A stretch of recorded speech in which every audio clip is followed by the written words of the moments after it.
The birth of our constitution. When India gained her freedom, the first task before our leaders was to set up a stable government. So a set of rules or guidelines were made, and these gave birth to our constitution, which was adopted on 26th January 1950. This day is celebrated in India as the Republic Day. India is one of the largest democratic country in the world. Democracy means that the government is of the people, by the people, and for the people. The Constitution is a detailed and legal document. The main aim of the Constitution was to set up a system based on the principle of democracy, socialism, secularism, and republicanism. Dr. B.R. Ambedkar was chosen as the chairman of the drafting committee. In our constitution, we have our national goals, that is democracy. Means India is a democratic country and that we, the people of India, have the right to choose our government. Our second goal is socialism. It means socialism means that all the people in the country will be treated equal. There will be no discrimination between the rich and the poor. Our third goal is secularism. India is a land of diverse religion. It means that India has no official religion of its own. The people of India are free to practice and worship any religion they believe in. Next goal is republicanism. It means that the head of the state, the president, is elected by the people.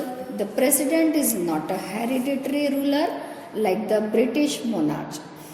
Thus, our country is a democratic, socialist, and secular nation. India is a democratic country. The Constitution allows its citizens to enjoy equal rights. So, some fundamental rights are the basic human rights given by the Constitution of India to every citizen. According to fundamental rights, everybody is equal in the eyes of the laws. Some fundamental rights are right to equality, right to freedom, right against exploitation, right to freedom of religion, cultural and educational rights, right to constitutional remedies. Along with the fundamental rights, every citizen also has some basic duties towards the nation. These are: we should respect the national flag and national anthem, and we should help to keep our nation united. We should come forward to help and sacrifice for our nation when required. Other fundamental duties are: we should promote the feelings of brotherhood, we should protect and preserve our environment. These fundamental duties helps to promote the feelings of patriotism in the citizens, follow a code of conduct, protect the unity of our country, and promote the ideas of harmony.